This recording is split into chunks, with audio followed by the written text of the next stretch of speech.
Good evening everyone. Ayan, dito na naman ako. Ayan, magluluto ako ng hapunan namin ngayon. Simpleng luto lang naman to mga fam ko. Ako'y nagisa na ng sibuyas at saka bawang. Nilagay ko na siya sa kawali na kumukulong mantika, charot. And then, sinunod ko na Wow. yung karne. Ayan, ilagay ko na tong karne and then, konting ano lang naman, halo-halo lang naman yan para maluto yung karne. Ayan. Wow! Hinalo-halo ko siya para maging okay siya. And then, maglagay ako ng konting paminta lang dyan.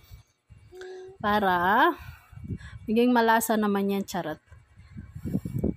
Ayan, pinakuluan ko lang siya ng konti ng mantika. And then, nilagay ko yung yung paminta and then hinalo ko na siya. Wow. Pagkatapos ko nga naglagay ako ng